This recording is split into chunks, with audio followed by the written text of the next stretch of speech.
Boa tarde a todos e todas. Tudo bem? Mais um evento aqui da nossa subseção da Leopoldina. Hoje o evento é Redução da Rede de Referência de Médicos e Hospitais pelos Planos de Saúde e o Equilíbrio Contratual. Essa aparece a Comissão de Direito Médico, que é a doutora Carla, que é o presidente, não chegou, daqui a pouco está chegando. Meu nome é Alessio Casumbar, sou vice-presidente da subseção. Estou representando o doutor Alexandre Aguilar, que é o atual presidente. Eu vou dar as boas-vindas à doutora Elizabeth Quinn, que é a nossa palestrante. Eu vou ler comigo, advogada, 25 anos, mestre em Direito e Desenvolvimento, professor de Direito Civil e Processo Civil, UCAM Inglesa, consultora da Comissão de Exames Especiais Civil Alejo. Seja bem-vinda. E o nosso palestrante, doutor Matheus Jesus Ferreira, pós-graduando em Direito Constitucional, pós-graduando em Criminologia, Direito Penal e Processo Penal, e membro da Comissão de Direito Médico e da Saúde da UNJ no Coutinho. Para não ficar falando muito, eu também estou interessado nessa palestra, né? O negócio do advogado tem que saber um pouco de tudo. Eu vou passar a palavra para o palestrante doutor Matheus, tá? Para dar seguimento ao evento.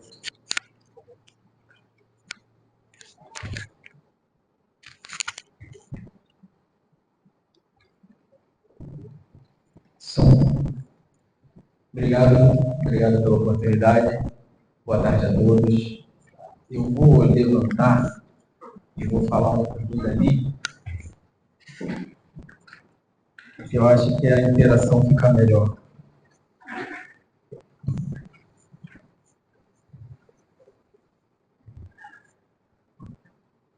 O papel da ANS como agência reguladora e a Constituição. Vou estar fazendo uma palestra introdutória aqui, baseado também no nosso tema principal, que é a resolução da rede referencial de médicos e hospitais pelos planos de saúde e o equilíbrio contratual. Bom, na Constituição Federal, a partir do artigo 9, nós temos começa a falar da direito de saúde. A saúde é direito de todos e dever do Estado. Então, baseado nisso, no artigo 200 da Constituição, o governo federal cria o SUS, o Sistema Único de Saúde, o Sistema Público de Saúde também.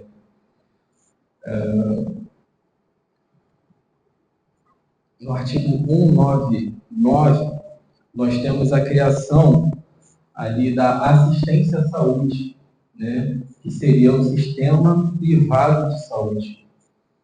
Tá? Esse sistema privado de saúde, ele pode cooperar e trabalhar junto com o sistema único de saúde, que é o sistema público, através, como está escrito ali, através de contrato de direito público ou convênio, tendo preferência às entidades filantrópicas e sem fins lucrativos. Tá? Muitas das vezes não é assim que acontece. Muitas das vezes o sistema privado de saúde, eles atuam entre eles, ou eles atuam com as suas redes próprias. Tá? Mas o que compõe o sistema privado de saúde? São os seguros de saúde, são os planos de saúde e também as cooperativas de saúde. Eles compõem todo esse sistema privado de saúde. Vou diferenciar rapidamente, mas a gente mais para frente vai voltar a falar disso. Seguro de saúde, eles são um pouco mais caros, falando em questão de valor. Eles não têm rede própria, Então, se hoje você entrar no hospital e você tiver que ficar internado, você vai ficar internado naquele hospital. Ele não vai te retirar daquele hospital e levar você para uma rede própria. Por isso que ele é mais caro, porque ele tem que ter mais amplo a rede credencial. No plano de saúde, exemplos, Bradesco Seguro, Porto, Sul América, são seguros de saúde, porque a carteira deles não é só plano de saúde. Eles têm seguro de vida, automotivo, de residência é algo mais amplo, né? Nos planos de saúde, nós temos a Mil, nós temos a Assim, eles são um pouco mais baratos, possuem rede própria, né? Então, diferente do seguro-saúde, se você der entrada no hospital e falou, não vai ficar internado aí não, você vai ver o seguro meu que é mais barato, né? Então, eles têm rede própria e nós temos as cooperativas de saúde, que hoje é a maior que nós temos é a Unimed, com cerca de 340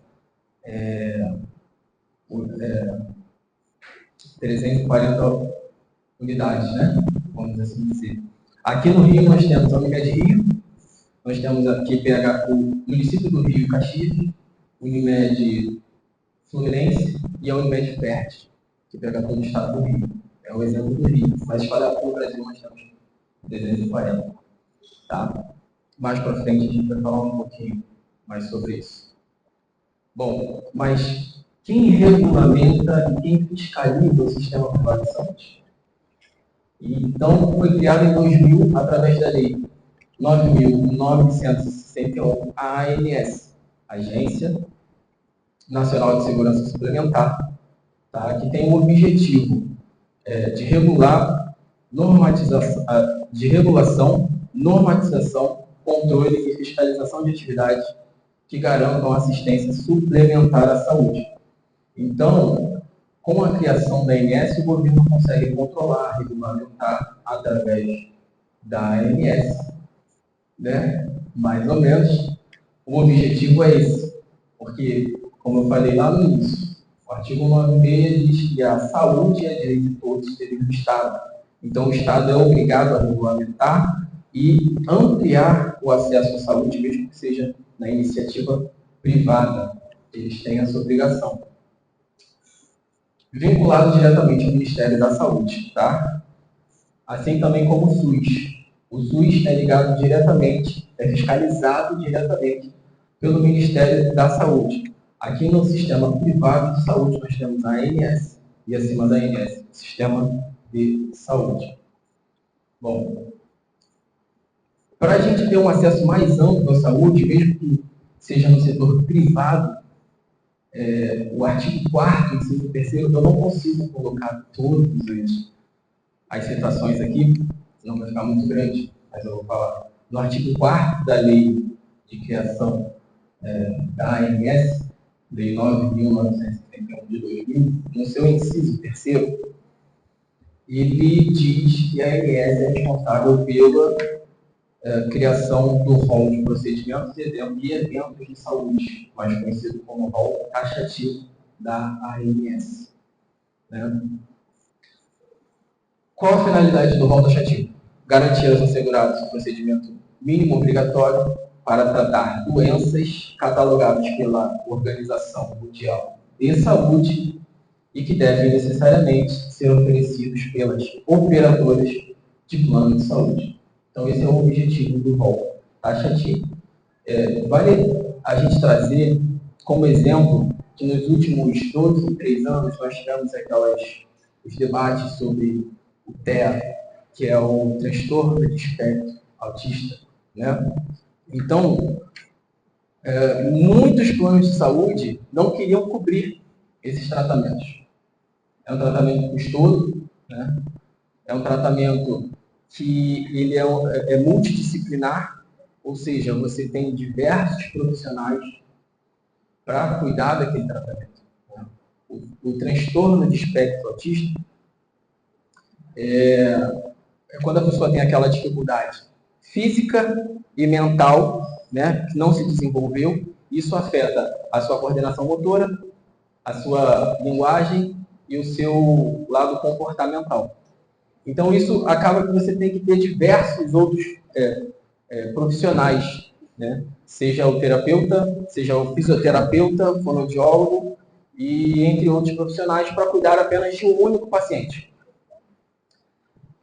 Isso fica custoso, porque você tem vários vários profissionais para cuidar de apenas uma pessoa. E está aumentando muito os diagnósticos né? Transtorno de espectro autista. Então, por isso que eles começaram a cortar. E aí a gente tem o trabalho até da ANS, né? O rol taxativo, o último que saiu, ele é de 2021, tá? Resolução normativa da ANS 465 de 2021.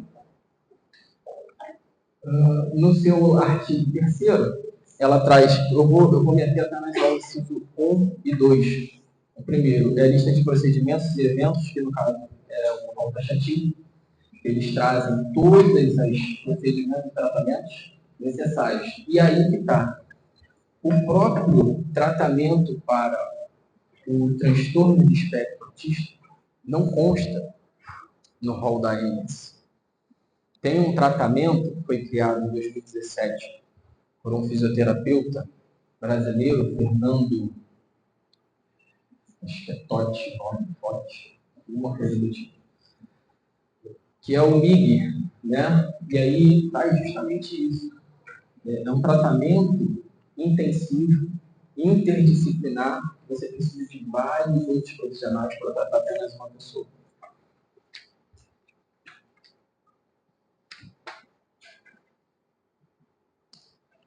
Como esses tratamentos eles não constam no próprio rol taxativo da ANS, a lei, em 2022, a lei 14.454, alterou a lei do plano de saúde, né? E ali, eu grifei, eu não sei se vocês conseguem ver, está um pouco claro. Ali diz que a cobertura deverá ser autorizada pela operadora e planos de assistência à saúde, desde que exista a comprovação da eficácia. Então, aquela alegação de que não consta no rol taxativo da ANS, não vou cobrir. Isso cai por terra em 2022, através dessa lei que alterou a Lei de Plano de Saúde, Lei 9.656 de 98. E também tivemos duas alterações naquela norma, naquela resolução normativa da ANS, que altera no seguinte sentido. Os procedimentos são de fonoaudiólogo para tratamentos e manejos dos beneficiários portadores do transtorno espectro autista e transtornos globais de desenvolvimento. Logo em seguida, nós temos a segunda alteração, tá? Que são com relação aos atendimentos de psicólogos, fonoaudiólogos, terapeutas ocupacionais e fisioterapeutas. No final, é tudo aquilo que nós estamos falando. Tá? Não existe essa nomenclatura que eu falei de tratamento do transtorno do espectro autista, que é o MIG, né? Não existe no rol taxativo da ANS. Não vai ter essa nomenclatura. Mas aqui a gente está vendo com a alteração de que é possível fazer. Então, eles hoje não podem mais se recusar a fazer. Ficou bem pequeno. Eu queria que ficasse um pouco maior. Eu trouxe uma jurisprudência que é desse ano, janeiro de 2025. Tá? Ali em cima tá, eu grifei o que eu precisava, transtorno de espectro autista, obrigação de custeio integral. Isso aqui é um agravo de instrumento que foi interposto pelo plano de saúde, tá? Em face da decisão de primeira instância, que concedeu a tutela de urgência no sentido de que o plano de saúde custeasse o tratamento integral da pessoa com TEA. Tá? Eles entraram com o agravo de instrumento, que foi desprovido. E a fundamentação está ali. Ó. A resolução normativa da ANS estabelece a obrigatoriedade de cobertura para tratamentos indicados por profissionais habilitados por casos de transtorno de espectro autista, inclusive com metodologias específicas como o MIG, que é o tratamento, um dos tratamentos que você pode aplicar na pessoa com espectro autista. É ilegítima a recusa da cobertura com base na ausência de previsão contratual ou na alegação de que o método utilizado não consta no rol taxativo da ANS.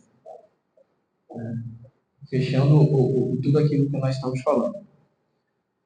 Por fim, nós temos também um entendimento do próprio Tribunal de Justiça do Estado do Rio, a súmula 340, Essa súmula já é uma súmula de 2015, entendimento do Tribunal de 2015 já era essa.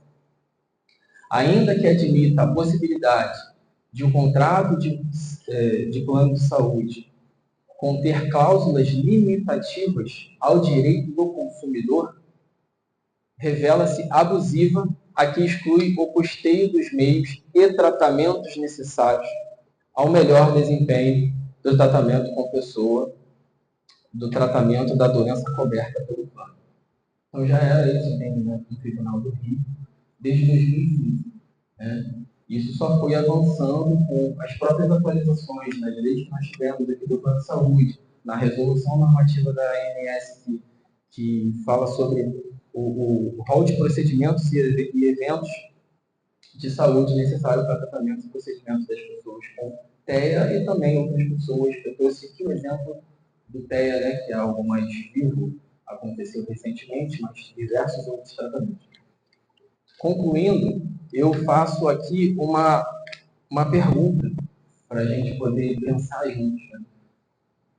O aumento na demanda dos tratamentos previstos e daqueles que não estão previstos no rol taxativo da ANS pode ocasionar a rescisão de contratos de plano de saúde? Né?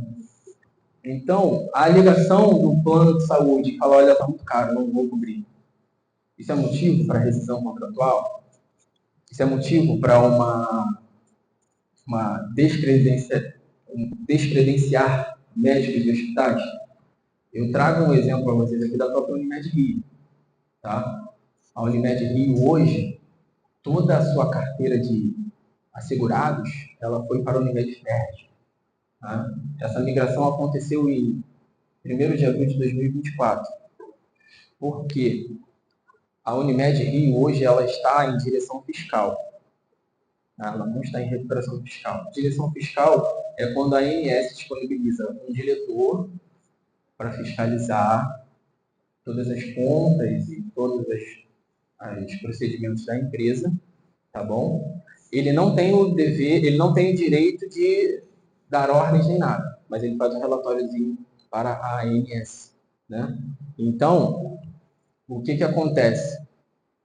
Hoje eles estão com um déficit muito grande, tá? É um pouco mais de 2 milhões de débito.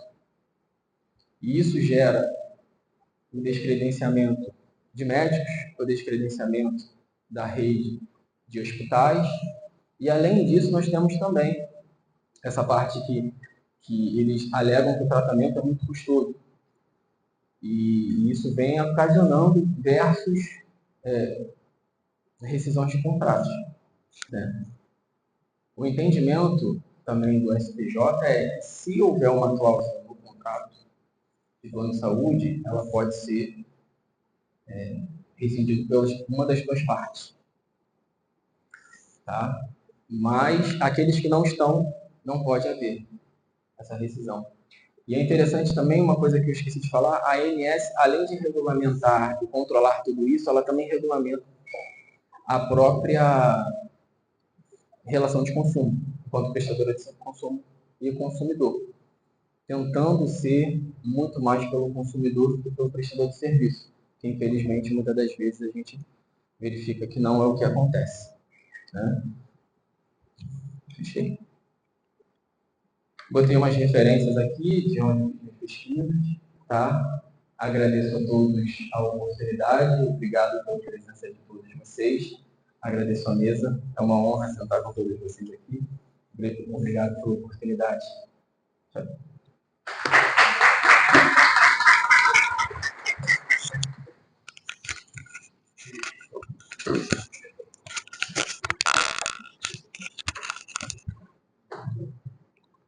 Obrigado, Matheus, pela palestra, brilhante. Né? Antes de passar a palavra à doutora Elizabeth, que é a nossa cereja do povo, né? Eu vou passar a palavra à doutora Carla, que chegou um pouquinho atrasada, mas ela dá as boas-vindas para você. Por favor, doutora Carla. Boa tarde. Doutora Carla, por favor. Agora tem o segundo microfone. E a unha que não deixa.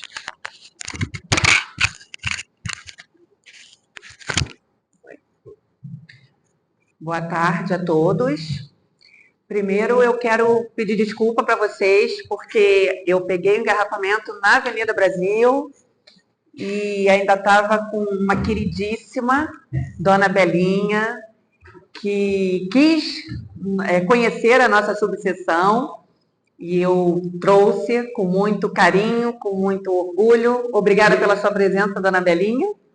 Dona Belinha é uma querida amiga de 74 anos.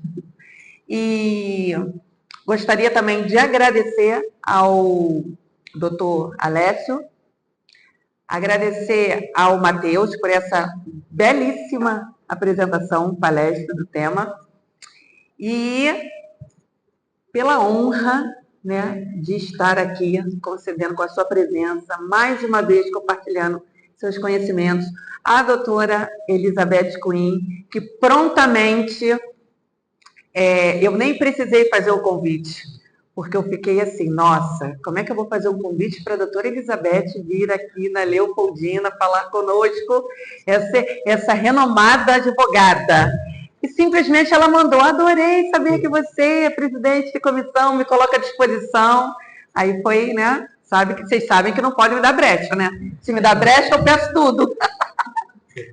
Doutora Elizabeth, convidadíssima, e a gente conseguiu uma agenda para agora, em junho, e espero que tenhamos mais e mais contatos, mais e mais parcerias.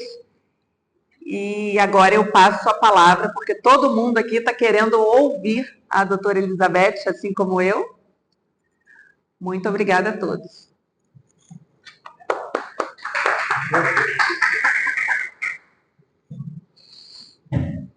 Boa tarde a todos. É uma honra, um grande prazer, uma alegria comparecer na casa, da qual eu já me sinto parte. Quero agradecer e cumprir o pagamento da pessoa que presidente, que me deu muito carinho, a minha queridíssima Carla, com quem a gente sempre trava, né, trocas muito interessantes, toda vez tem algum grupo, essas trocas, né? São desafios lançados. Muito. E a gente vai se preocupar com esses desafios. Quero parabenizar ao Matheus Pereira, meu aluno também. É muito prazeroso quando eu supero o mestre, né? Adorei, estou aqui falando aqui na palestra dele.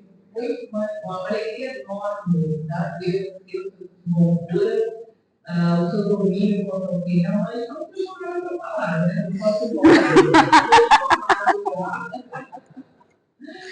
muito bom estar aqui, entre pessoas amigas, queridas, conhecidas, na honra também do coração da Irmã Curtida Branca, cheio de bem.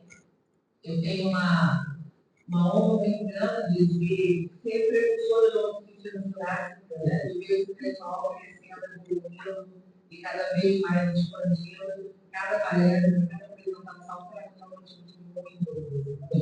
Eu não tenho noção, o coração está quentinho, quando eu vejo o pessoal que está na rede, que está expandindo. E com a OAB na Leopoldina, a minha grata presença aqui é sempre prazerosa, porque a OAB Leopoldina é uma das que mais expõe conhecimento. A gente faz parte da OAB de Janeiro. Mas eu tenho prazer de comparecer com a OAB Leopoldina, que está sempre muito generosa com os outros, trazendo a informação de ponta para todos os lugares. Isso é muito importante, a gente sobrevive de informação, a gente sobrevive de conteúdo, sem conteúdo a advogado não vai adiante. E hoje, mais a gente peca, né, a maioria das associações, das redes, é na falta de informação. A gente tem muita publicidade, muita propaganda, mas tem pouco conteúdo informativo. E o conteúdo informativo é o que leva a advogado adiante. E a OAB Leopoldina, nesse aspecto, está sempre avante. Eu dou os parabéns à presidência, através do seu vice-presidente, e todos os demais membros da ELA, da casa, que estão sempre com essa preocupação latente de manter esse corpo jurídico presente e informado. Um assunto que não está na pauta, mas eu gostaria de trazer para o científico, porque eu acho que é importante a gente trazer esse conteúdo também. É a modificação recente da Resolução 316 de 2025, que mudou, na verdade, revogou, né, a competência territorial. A gente sabe que os advogados trabalham muito próximo à sua regional, tanto no aspecto forense, quanto no aspecto de escritórios, quanto no aspecto do atendimento da cliente. E o tribunal, recentemente, a partir desse mês, divulgou a competência funcional territorial. O que traz para nós, advogados, uma dificuldade a mais. A distribuição por regionalizada passa a ser agora uma questão de quantitativo, não mais a localidade. A gente passa a ter a distribuição do processo aqui, no foro mais próximo de vocês, que eu acho que é o da Leopoldina, né? O fórum da Leopoldina, e cuja audiência pode cair no Meia, na Tijuca, Madureira, Natal, né? Você vai ter que colocar a você a cliente para essa localidade para investimento. Então, é uma preocupação que a gente tem em relação a isso, chama a atenção da OAB para que todos pensem em comum, porque a iniciativa tem como objetivo tirar a concentração das regionais que estão sobrecarregadas. Ok, isso é positivo. De fato, estão. A gente tem um quantitativo de distribuição de Santa Cruz, Bangu, que chega a ser o triplo da capital. A capital toda está vazia, as músicas. E as regionais estão abarrotadas. Então, o intuito do Tribunal de Justiça é que dúvida nenhuma dar um atendimento melhor aos funcionários. Isso está perfeito. Mas será que essa medida é o caminho? Não seria possível aumentar o quantitativo de funcionários, servidores, para desafogar os cartórios e ter um atendimento mais rápido e manter os advogados na sua localidade? Hoje, nós temos uma necessidade do advogado atender as audiências que estão online, mas que também permanecem sendo presenciais. Imagina no único dia você ter que se deslocar entre o foro da capital, Leopoldina, Meia, Tijuca, né? Como dar atendimento a tudo isso? A maioria de nós não tem uma estrutura de pessoal para se deslocar para todas as localidades atendendo. Então, eu vejo aí um prejuízo à nossa classe de advogados. E trago a intenção aí para a gente pensar junto uma solução ou um encaminhamento, uma sugestão ao tribunal que possa rever essa revogação com outras medidas que sejam mais proativas. Porque a gente sabe que o recebimento, o alongamento do processo não é fruto só da distribuição. O problema não é só no momento da distribuição, é na tramitação também. Eu tenho casos tramitando na capital, cujo quantitativo de distribuição é inferior, mas que estão simplesmente até então parados no setor, paralisados. E isso com informes da Condidoria, com pedido de providências, com acompanhamento do cartório presidencial, e ainda assim, em trâmite há 10 anos.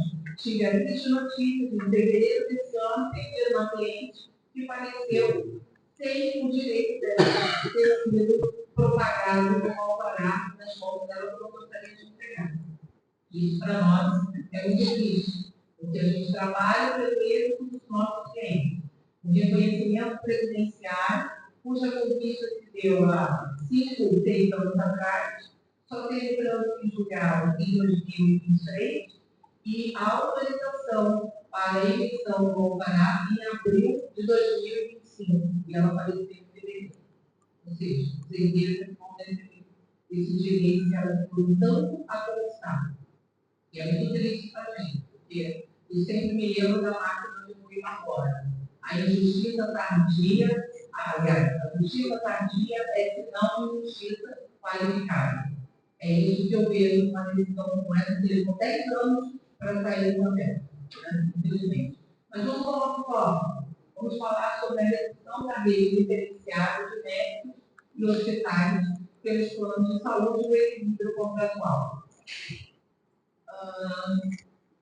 Trazendo para vocês a modificação que a gente teve, né? Recente, a lei dos planos de saúde, a lei dos planos de saúde, a lei 8.078, que o Matheus brilhantemente falou, e também como agência reguladora e fiscalizadora, a ANS. Dentro da 9656/98, a gente tem normativas que são de controle e manutenção, são os guardiões, na verdade, da qualidade do plano de saúde. A Lei 8.078, ela vem respaldar a relação jurídica entre o segurado e o segurador, as seguradoras, mas também entre as agências que estão, como o Matheus diferenciou, e é necessário a gente ter clareza nisso, uma coisa é seguradora, outra coisa é plano de saúde, outra coisa é gestão própria de saúde, que é o que acontece com a Unimed. A Unimed é uma cooperativa, uma gestão própria. Plano de saúde é a Rio, como ele exemplificou, e as seguradoras para ele, como seguro, etc. A 9.656 de 98 unificou o tratamento jurídico para os 3 casos, para as cooperativas, para os planos e para as seguradoras. A imposição de qualidade, os direitos e obrigações, portanto, estão na mesma norma jurídica. Todavia, com a separação de tratamento para cada um desses casos. E a 8.078 é aplicada a 8.078 para 90 a nossa acredita no Código de Defesa do Consumidor. E sem dúvida nenhuma, a relação com os planos de saúde está dentro da nossa normatização consumidista. Trata-se de uma relação de consumo. E, portanto, estamos sujeitos dos planos de saúde à norma consumidista. O que isso traz para a gente de modificação, de favorecimento? Primeiro, a inversão do ônus da prova. Segundo, a competência do foro mais privilegiado ao consumidor. O consumidor ele é tido como hipossuficiente, por isso ele tem uma proteção maior da Lei 8.078. Coloca esse consumidor em um plano de vantagem. Vantagem essa que os planos de saúde nem sempre respeitam, a gente sabe disso. O normativo é excelente do ponto de vista técnico, a redação é perfeita, todavia, o efeito nem tanto. O quanto a gente gostaria ou espera que isso seja possível de ser aplicado. No tocante à lei dos planos de saúde, todas elas submetidas à mesma lei trouxe uma vantagem que é fiscalização.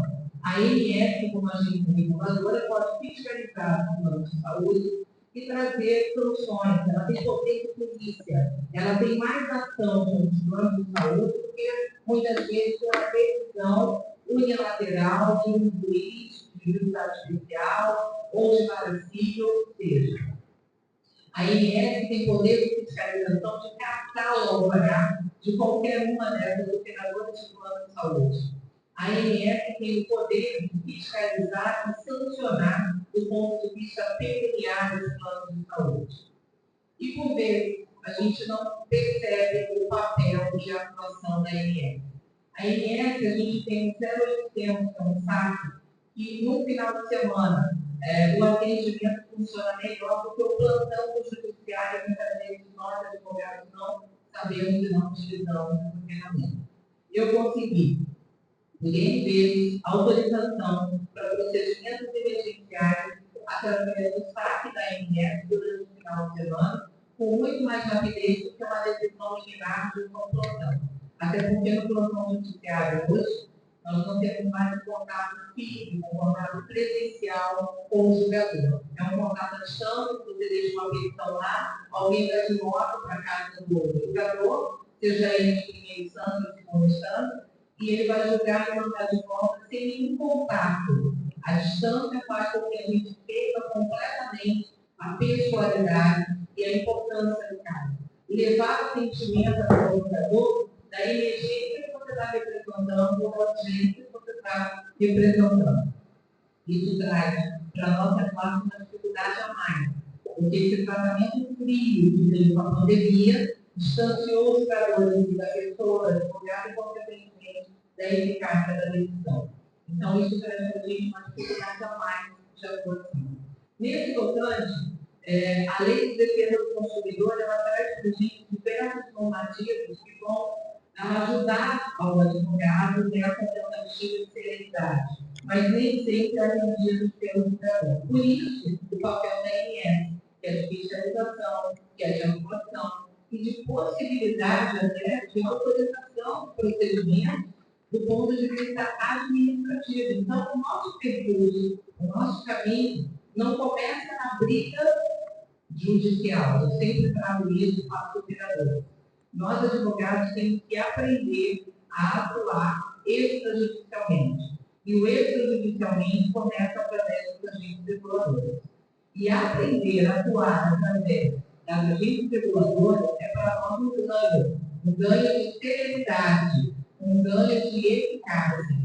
Não aplaudido pelos nossos clientes, que acham que se o advogado conseguiu uma medida extrajudicial através da INSS, ele deve cobrar menos, não deve cobrar honorário. Ah, doutora, foi uma ligação. Ora, a competência de 5 anos de faculdade, pós-graduação, mestrado, né? A caminho do doutorado, me dá a eficácia de conseguir argumentar junto à INSS e conseguir uma medida para você que vai ser mais rápida do que uma ação judicial. Isso torna o meu preço maior, não menor.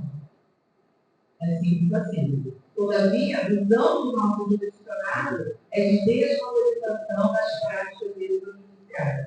Temos que mudar essa cabeça.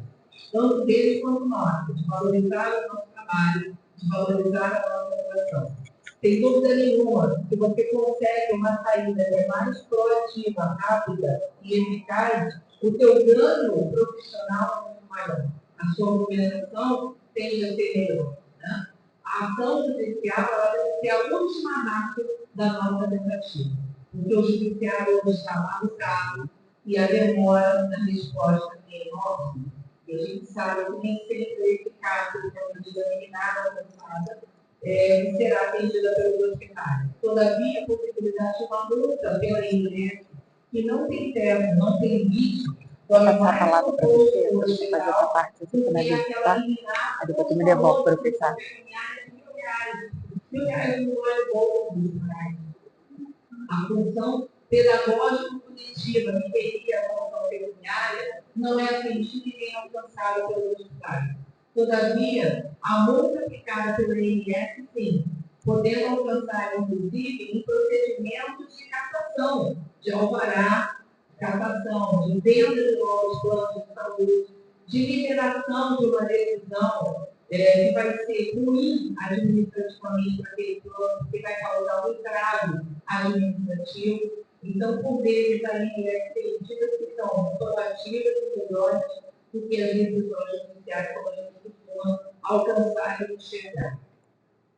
O descredenciamento das prestadoras, né, tratando um pouco mais detidamente do assunto, e a questão da Unimed, trouxe para a gente um dano ao nosso Estado em especial. A Unimed perto vem reduzindo o seu atendimento, vem, na verdade, causando um gargalo no atendimento muito grande, e os seus associados, muitas vezes, em idade avançada, vão lembrar que a Unimed abafou, inclusive o velho plano, né, que era da CAAB, né, e grande parte dos advogados está nesse plano da Unimed, e em uma idade que ele não tem mais a possibilidade de escolha de partir para um outro plano, porque vai pagar muito mais caro. Então, essa migração do advogado para o mercado pode ser, por vezes, impossível de ser alcançada. Porque a gente sabe que com a idade e com a repercussão do aumento dos preços no plano de saúde, muitas vezes é inviável para ele sair da Unimed, embora ele pretenda sair.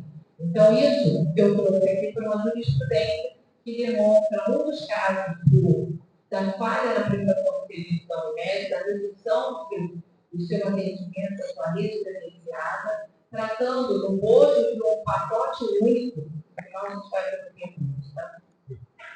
Um pacote único dos seus associados e o cancelamento também do plano. Se você quiser falar assim, eu coloquei como palestrante. Então, vamos causar aqui uma pequena divisão. Uma coisa é o descredenciamento da rede credenciada, outra coisa é o descredenciamento da rede hospitalar.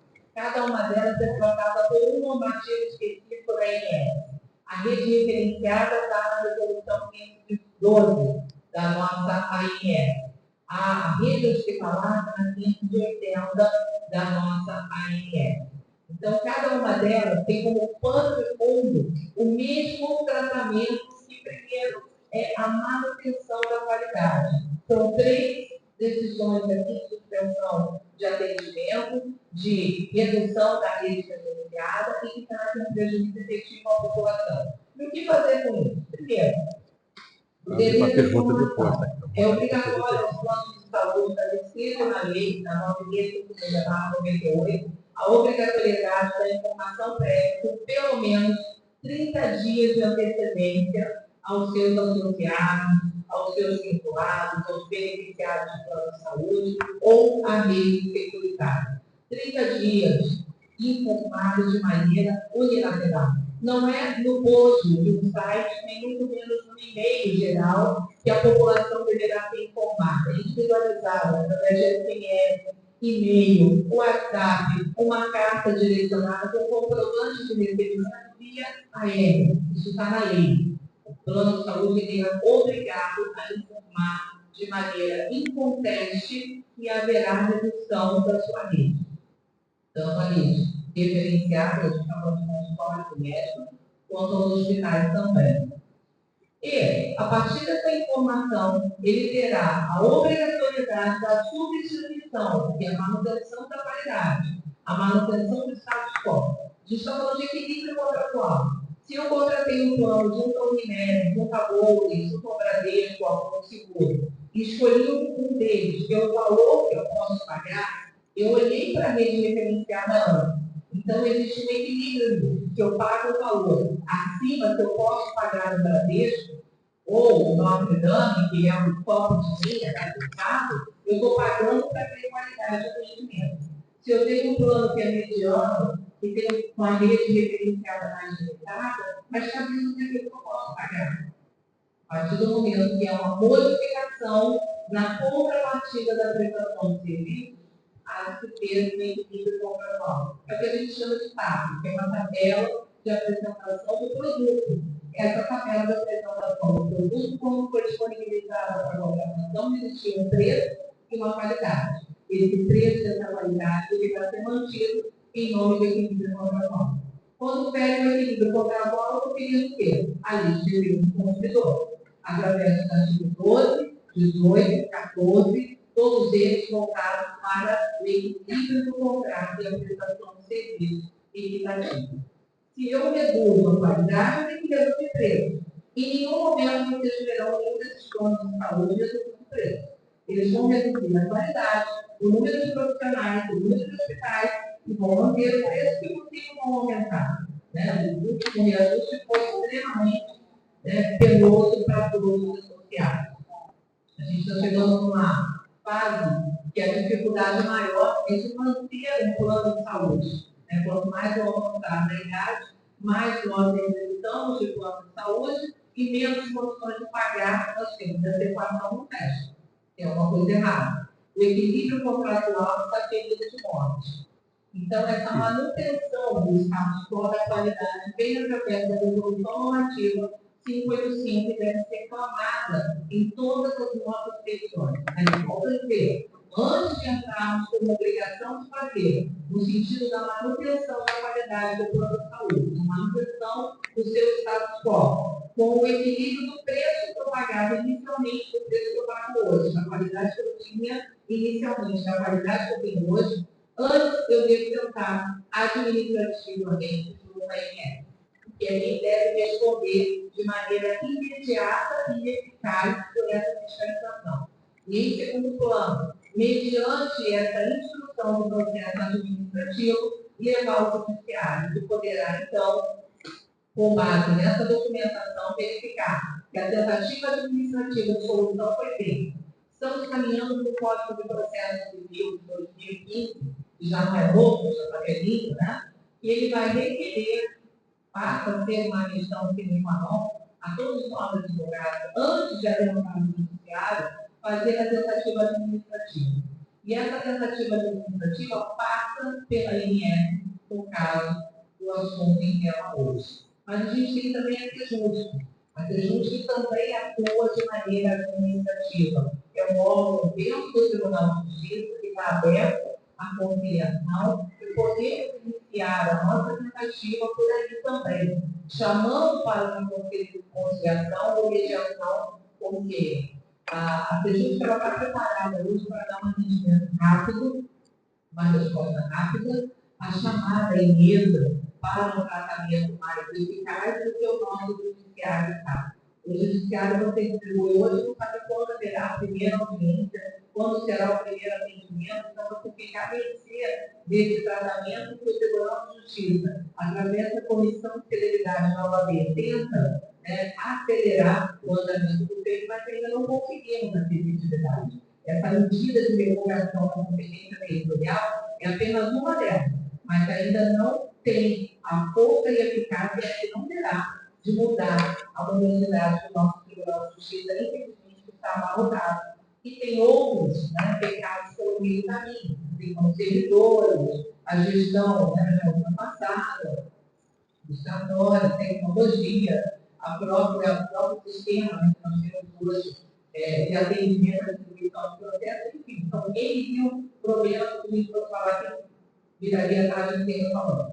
Mas, de toda sorte, o que a gente precisa? Através do procedimento da INS, uma vez instruído e respondido pela INS, subsidiar a nossa petição, e aí temos a possibilidade de o justo, que é o órgão de natureza administrativa, não havendo possibilidade de uma conciliação ali, converte-se automaticamente para a ação judicial com redução do pagamento de custos, o que é muito melhor para o nosso funcionário. Então, caminhar nesse sentido é o caminho das pedras que eu dou para o advogado hoje para uma solução quanto ao problema da manutenção da qualidade e a redução da rede diferenciada. Professora Lourdes, também eu estou aqui com problemas de cirurgia, autorização para cirurgia, carga urgente. Eu não tenho tempo para esse trâmite todo. Então, o seu caminho é a tutela de urgência. Não tem por que querer administrativamente, claro, que a tentativa do telefone da INS não custa nada. São alguns minutos que você vai perder, mas não tendo ele para encaminhar para o procedimento judicial ou a tutela de urgência. Acaso você não tenha como esperar, sem dúvida nenhuma. Mas à medida que a gente puder tramitar por essa via, você vai estar instrumentalizando o seu procedimento judicial com toda a carga administrativa da afirmativa de uma conciliação. Tá, e o que isso me traz de retorno? Traz um retorno do dano moral. Porque na medida que você não tem êxito naquela colocação através da função administrativa, você está demandando um tempo maior, gastando o seu tempo livre que é remunerado. Todo o tempo livre do funcionário tem um preço. E o preço a gente obtém através das indenizações pecuniárias. Perda do tempo livre, perda de uma chance, dano moral e o dano material. E o dano material, muitas vezes, ele é consistente na substituição do profissional que não foi possível de ser atendido através do plano de saúde. Muitas vezes você não tem como aguardar. E aí você tem que contratar um profissional particular para dar atendimento ao seu caso, dada a urgência. Senão, até a assunção de uma responsabilidade de uma marido hospitalar. Eu tive modificações de clientes, não sei o que aconteceu com vocês, mas que estavam internados no momento em que houve a modificação para a Unimed Federal. E foi suspenso o atendimento no meio do caminho de uma internação. Foi preciso uma liminar uma tutela de urgência antecedente para manter a pessoa no hospital sem correr risco de vida, porque o hospital já queria removê-lo para a rede do SUS. Imagina uma pessoa recém-operada de uma cirurgia cardíaca, sofrendo uma remoção para uma rede particular para o SUS, porque houve uma mudança no plano de saúde. É impossível conceber algo assim. Então, fere a dignidade da pessoa humana, fere a nossa Constituição Federal.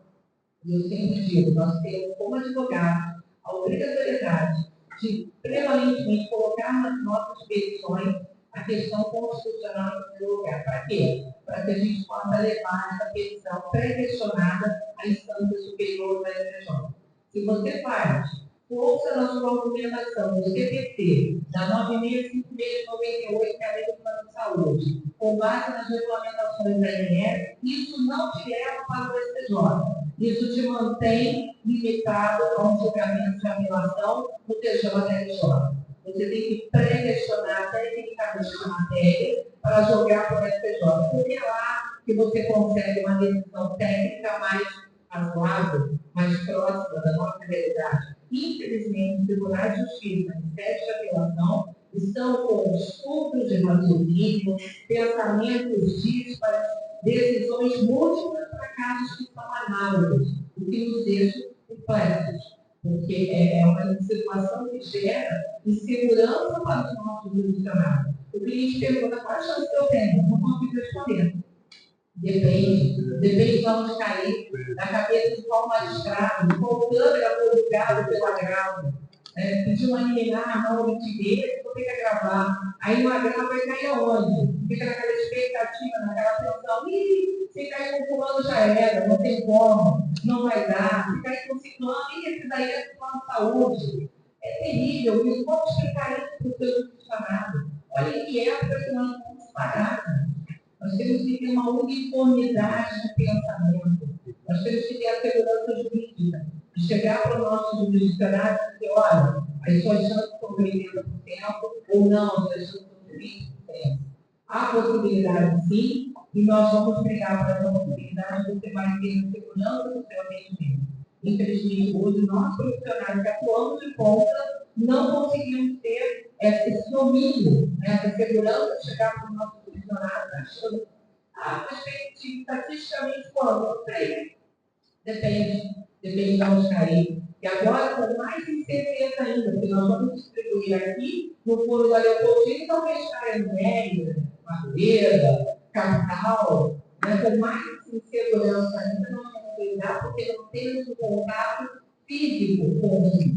Não temos o cotidiano com aquele cartório. E não saberemos como conduzir. Muitas vezes o advogado que trabalha no regional, ele já conhece o pessoal do cartório, ele já sabe qual é o trânsito, ele tem mais segurança para tocar a ação dele, ele bate na porta do magistrado e é atendido, e muitas vezes ele vai cair aqui para a capital e não será atendido. Ele vai ser rechaçado nos seus direitos de atendimento, embora seja uma regra da OAB, nós temos uma igualdade, não existe uma superioridade entre a classe dos advogados e a classe da magistratura. O atendimento deve ser livre, estamos todos no mesmo barco, operadores do Estado. Então, o atendimento deveria ser livre em qualquer formato que a gente se dividisse. Mas, infelizmente, a gente sabe que a coisa não funciona assim. Quanto mais próximo do ser humano, mais Deus se acha. Isso é uma realidade penosa para nós. Então, essa manutenção, se não há uma substituição a contento do hospital ou do profissional da rede diferenciada, é a segunda ilicitude. Falei a primeira, que é o direito à informação, 30 dias, de maneira incompete. A segunda, a manutenção da qualidade. Preciso demonstrar que eu tenho condições de substituir. Em grau, localidade e qualidade. Não adianta oferecer menos. Não adianta eu dar um hospital que não tem, por exemplo, um equipamento de ressonância magnética. O outro tinha. Agora o paciente tem que ser deslocado na ambulância. Então, não posso fazer isso. Eu tenho que oferecer em condições de igualdade com o hospital que está sendo destinado. Por que eu estou pontuando essas duas questões? Porque é a base para a nossa ação. A partir do momento que você demonstra a ilicitude cometida pelo plano de saúde, você passa a ter direito não só à procedência, na obrigação de fazer, que é a cobertura para o procedimento que você precisa, como a partir da ilicitude demonstrada, você passa a ter direito à recomposição patrimonial, dano material e dano moral. Sem isso, você não tem. Então, o respaldo não é colocar a situação prática, eu não tive atendimento, foi proibido, equipamento saiu, não é só isso. Você tem que trazer tecnicamente para a sua petição esses 3 pontos. Eu tentei a solução administrativamente, não houve colaboração da outra parte. Princípio da solidariedade do CPC não foi atendido. Ponto 2. O direito à informação não foi recebido dentro do prazo e com a clareza e individualidade. Ponto número 3. A manutenção do status quo. Não houve substituição profissional ou do hospital daquela rede diferenciada. Simplesmente excluíram, não informaram e não substituíram. Esses 3 pilares te dão margem ao pedido de obrigação de fazer e, consequentemente, aos danos materiais e morais. é a chance de êxito que você tem e a preparação para subir esse processo para a série de STJ, de curso especial, e aí você consegue ter um êxito maior, uma visão técnica, né, do seu caso, da sua linha, pelos profissionais dos nossos serviços, né? E é que a gente pode ainda confiar nesse poder. Tá bom? Vamos tentar cada vez mais, né, propagar pensamentos positivos para que a egrégora seja positiva. Contabilidade facilitada. Na medida em que eu não consigo êxito através do plano administrativo ou judicial para a manutenção do status quo, existe na previsão da Lei 9.598 também a contabilidade facilitada. Ou seja, a partir do momento que o plano de saúde não conduz a um atendimento eficaz, não me traz a manutenção da qualidade, eu posso fazer essa modificação migrando para o outro plano sem me sujeitar ao período de carência, na lei. Mas eu fui procurar o plano tal e ele não deu respaldo porque ele exigiu para comprar carência. Liga para a INS. A INS é a reguladora. É ela que deve estar à frente dessa informação. O plano de saúde será mudado. Porque é um ilícito. O plano ele tem que acoplar, né? Porque a saúde, como o Matheus bem colocou, é dever do Estado, é dever constitucional do Estado. Como o Estado não consegue obrigar, a gente é obrigado a pagar um plano de saúde. Mas veja, isso não saiu da seara do Estado. Continua sendo dever do Estado fiscalizar e manter essa qualidade. Embora vocês estejam pagando por um plano privado, é dever do Estado a fiscalização e a condução desse plano de saúde ao contento. Seja pela INS, seja pela 9.056, seja pela 8.038/90. Então, eu não posso fugir dessa visão do Estado. Então, se a visão do Estado é fiscalizar, eu tenho que ligar para o Estado e falar, olha, não está atendendo, você me deu uma lei que vai ser modificada. Né? Não está tendo a portabilidade que eu necessito para ter o atendimento. E aí que cabe a multa. A portabilidade facilitada sem precisar cumprir nenhum tipo de carência. Eu posso migrar de um plano para o outro sem nenhum tipo de carência. O que aconteceu com alguns negócios recentemente? A família sofreu o que a gente chama vulgarmente de falência, mas tecnicamente é uma liquidação extrajudicial. Bom, o declínio do negócio começou no ano de 2021, quando a Mil já estava também mal das pernas. Com relação à Mil, houve uma agregação, né, de contratos, fusão de contratos, que era que ele. E aí a Mil acoplou a Golden Cross com a propaganda de que ela assumiria, né, os credenciados da Golden Cross. Na verdade, o contrato não foi claro. A nossa verificação a partir do caso que chegaram até o nosso escritório foi que, na verdade, a AMIL não assumiu o passivo da Golden. A AMIL simplesmente abriu as portas para quem era Golden Cross usar o atendimento através da AMIL. Isso não significa dizer responsabilidade contratual, ou seja, não há manutenção do mesmo contrato com o mesmo valor que você pagava para então chamada Golden Cross.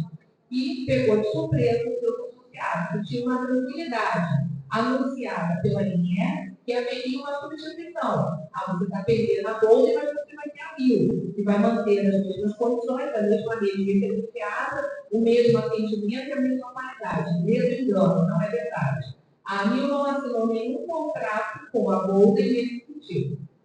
Ela apenas abriu as portas para receber, sem carência, o que já está na lei, a lei da portabilidade. Né? Não houve nenhuma novidade. Assim como ela poderia receber, o Bradesco poderia receber, o Porto Seguro poderia receber, e com liberdade de cobrar a sua tabela referenciada. Ou seja, sem nenhum compromisso de manter o preço para os associados, para os credenciados. Então, pegou de surpresa muita gente, né, que estava com uma avançada idade e teve que submeter uma nova tabela. Um detalhe, uma regra dentro da INE, o maior valor cobrado de plano de saúde não poderá ser superior a 6 vezes o menor plano de saúde. Então, se eu tenho de 0 a 18, a minha faixa menor dentro daquele plano de saúde, a faixa maior, que é acima de 70 anos, não pode ser superior a 6 vezes a faixa de 0 a 18. Tá? Então, quando eu tenho uma mudança de plano, em que há a sobrecarga do valor acima disso, é outra instituição. Você pode entrar no judiciário e você consegue a redução desse valor.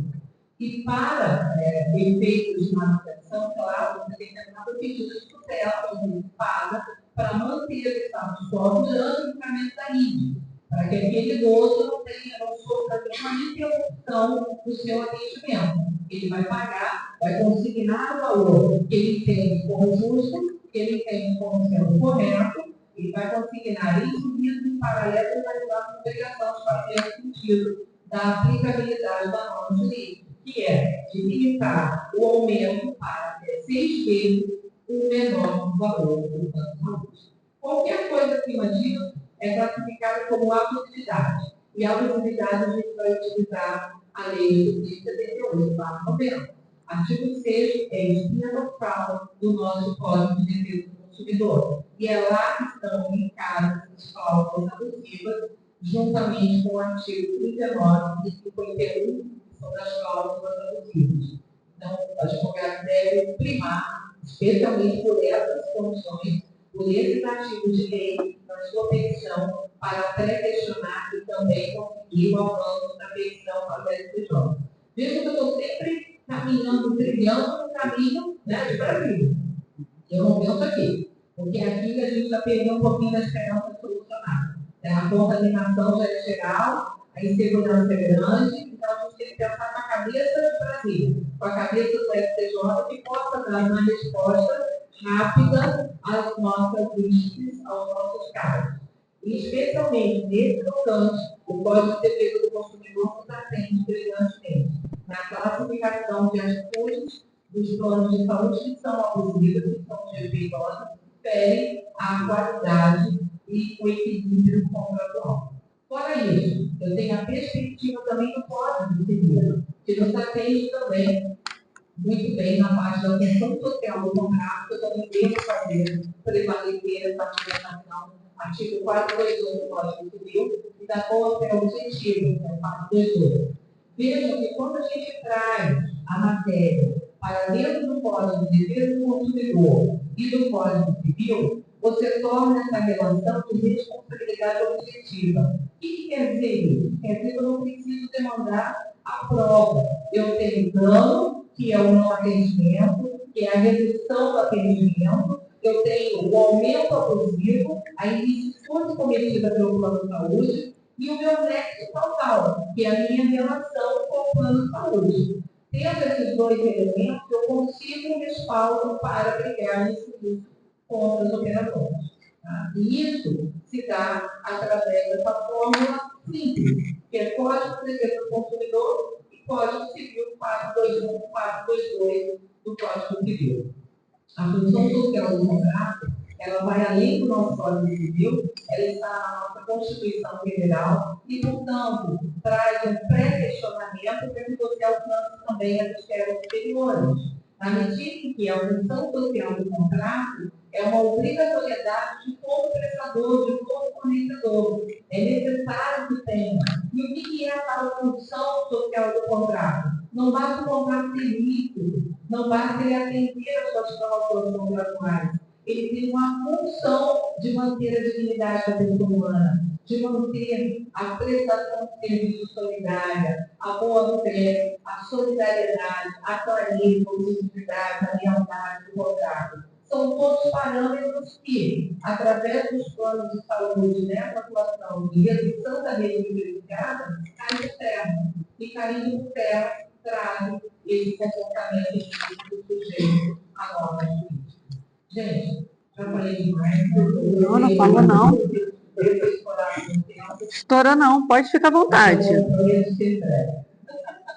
A proibição do desequilíbrio contratual, então, ela traz para a gente essa atuação necessária através do CDC, através das medidas que eu coloquei, e especialmente através da lei de planos de saúde.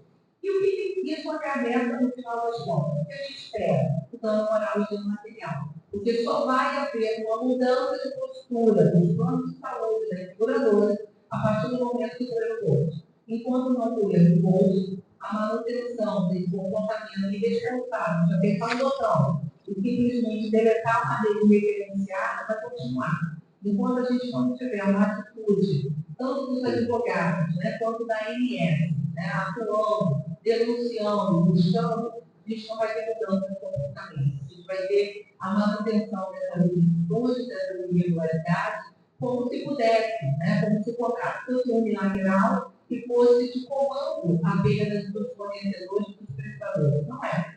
Na verdade, nós é que comandamos. Só não aprendemos ainda a dirigir essas bragadas.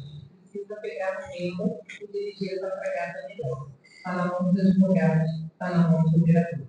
A informação é tudo e a gente tem que ter aqui para vocês. Eu me coloco aí à disposição para dúvidas. Essa intervenção da ANS é uma das possibilidades que estão fora as normas de providências judiciais. A gente teve isso em várias formas de saúde. Isso já aconteceu através de uma única pessoa, embora as pessoas falam, a ANS não funciona, eu vou ligar. Eu digo de cadeira, por conhecimento, por prática, eu faço isso em todos os casos que aportam no meu escritório. Faço a denúncia na ANS, faço a denúncia no PROCON, é online, não dá trabalho para o advogado, e, paralelo a isso, entro com a medida judicial quando eu não consigo a solução administrativa. O número de reclamações junto à ANS vai abrir um cadastro negativo daquela empresa. Nós não temos Serasa, eles também têm. Ninguém sabe disso. Mas a partir do momento, qualquer prestação de serviço que você for contratar no mercado, vou entrar no consórcio, é uma relação a longo prazo. Eu tenho que saber minimamente como é que esse consórcio está. Onde é que eu vou saber disso? Banco Central e PROCON. Porque lá tem o número de reclamações e quais são as falhas daquele consórcio. Por ali eu já sei onde é que eu estou entrando. Claro, a gente tem o nosso site de pesquisa do tribunal, porque consegue ter noção também do número de ações, do número de reclamações, do quanto são atendidas. Mas o PROCON vem direitinho, estatisticamente, quantas são atendidas, qual tipo de reclamação, em que prazo foi atendido. Então, você já tem um checklist para passar para o cliente. O plano de saúde não é diferente. Vou mudar o plano de saúde. Antes de mudar, verifica lá, site de Reclame Aqui, site do PROCON, eles vão trazer esse termômetro de atendimento. O que aquele plano traz de positivo ou de negativo para o mercado? Depois, site do TJJ. E aí, por aí afora, você vai conseguir montar o seu diagnóstico. Se é positivo caminhar nessa linha, ou se o posto de transporte não aceita. E, de repente, o preço mais barato não é a melhor qualidade do serviço. E também, o preço maior também reflete a qualidade. Então, eu tenho que ter um meio termo. Né? Eu tenho que ter um meio termo entre dois extremos. Como dizia Nicodemos, que é o que logo também encerro aqui a minha palestra, abrindo aí para críticas, sugestões, perguntas, etc. Devolvendo a palavra ao presidente. Muito obrigada.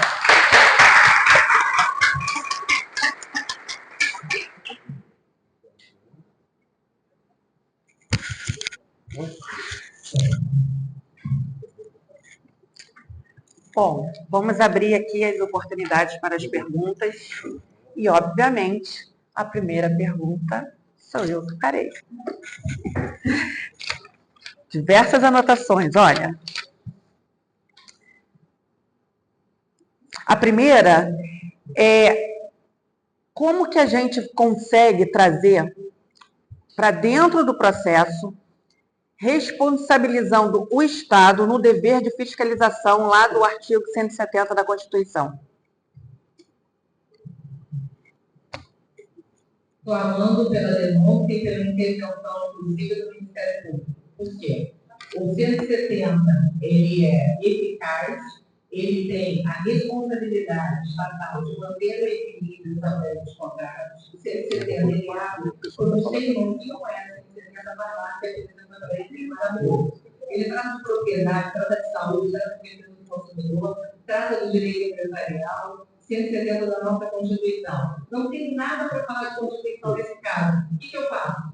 vai lá e apoia o 170. O seu 170 tem na função de manter o equilíbrio da ordem empresarial, livre iniciativa empresarial, e propaga a livre iniciativa empresarial. Como empresário, você é livre para exercer o que você quiser dentro da ordem econômica do país globalizado. Todavia, você tem que manter, isso todavia é ótimo, você tem que manter a qualidade, a presteza, principalmente o respeito, né, a todos os cidadãos. Então, assim, o 170 é a válvula de escape do advogado, é ali que ele tem que se segurar. Dentro da ANS, há uma obrigatoriedade dessa fiscalização. Então, quando você faz essa prévia, que eu estou sugerindo, e instrui o seu procedimento judicial com a cópia dessa documentação, ali você pode pedir, entre os seus pedidos judiciais, ofício para a ANS responder por que aquele caso não teve desdobramento. Ou qual foi o desdobramento feito dentro da ANS. Pedindo explicações. É direito do jurisdicionado ter essa contrapartida. É direito do cidadão ter essa licença. Tá? Muito boa pergunta. Obrigada. Outra pergunta, no caso do outro plano de saúde, a gente está com um contrato com o plano de saúde A. Esse plano de saúde fez o ilícito da redução da rede médica e hospitalar, e a gente vai com esse princípio, né, de trazer toda a carência lá para o outro plano, mas a gente chega diante desse novo plano, já numa abordagem, ele já nega. Você é do plano da Unimed. Estou falando isso porque isso é caso concreto. Tem muitas pessoas, clientes da Unimed, que estão tentando ir para outro plano e não estão conseguindo. Como é que a gente consegue, de alguma forma, obrigar um terceiro plano a aceitar esses novos clientes? Existe um equilíbrio também, que é o seguinte: a gente pode, mas a gente não pode tudo. O lado das operadoras, eles também têm limitações para atendimento. A carga trazida pelos credenciados da Unimed e da Unimed é uma carga problemática. Você obrigar uma operadora ou uma seguradora a atender todo esse público, com uma demanda represada por Estado, você condenar esse outro plano a uma liquidação também. Sim. Fatalmente será ocorrido. Por que as decisões judiciais são justas? Porque a visão do juiz, aqui a gente está defendendo o nosso lado, nossa advocacia, é claro, mas a visão do juiz é uma visão macro. Ele depende do funcionário, mas ele tem que prever a manutenção da empresa. Tem que ter equilíbrio. Se ele não prevê isso, ele faz unanimidade, conferendo tudo, ele quebra. E aí a função social também está na política, né? Então, quando a gente fala em obrigatoriedade de atendimento, você perde o princípio da livre iniciativa. Então, você não tem como obrigar. Você tem como, eu tenho todas as credenciais para estar no plano B, estou saindo do plano A, tenho todas as credenciais para estar no plano B, e não me aceita sem nenhuma justificativa. Então, como consumidor, você tem todo o direito de pedir o porquê, a clareza, qual a motivação. Mas isso não necessariamente te dá respaldo para obrigar o plano a atender essa demanda interpretada. Porque fazer isso seria quebrar o outro lado também. Então, a gente tem que pensar em termos de harmonia, não em termos de sobrecarregar um lado e pesar o outro, enfim. A gente tem que ter um equilíbrio dentro da relação política. A motivação que leva a negativa, se for fundamentada, é ilícita. Porque existe uma liberdade empresarial, você não pode retirar isso do plano de saúde, retirar isso da seguradora. Se você vem com uma doença pré-existente, um meio de tratamento interrompido, o custo vai ser elevado para o plano, e ele nega porque o valor que ele vai poder te cobrar não cobre esse valor, isso infelizmente tem que ser aceito, porque não é uma coisa que a gente possa simplesmente abrir mão. Não é alguma coisa que a gente possa simplesmente dizer assim, eu atendo ao jeito disso, eu sou automaticamente inserida. Vocês são obrigados a me receber. Não há essa obrigatoriedade. Existe uma liberdade de pactuar que deve ser também respeitado. Então, se eu não consigo me encaixar aqui, eu vou tentar ali, ou então eu vou tentar um meio termo, uma boa participação, porque de repente o custo que eu estou levando é muito acima do que o plano de saúde pode arcar. Né? Porque aí a gente tem que pensar em termos de coletividade. Ele não pode dar respaldo para um credenciado e deixar de dar atendimento para todo o resto. A gente tem que pensar em termos de equilíbrio no mercado. Obrigada. Obrigada, professora. Eu fico assim pensando, né? Eu estudo. Será que um dia eu vou chegar nesse patamar? Agora eu vou dar oportunidade para a doutora Paloma. Boa tarde a todos. Então, professora, o que acontece? Quando né? O que acontece? Quando você falou que essa questão da infolaboratória, eu estou pensando isso assim, como eu tenho CPJ e vários clientes na mesma situação. O que acontece? A gente era Golden, pagava para Golden e ficou na lista. Quando pagou a vacina de fevereiro, março,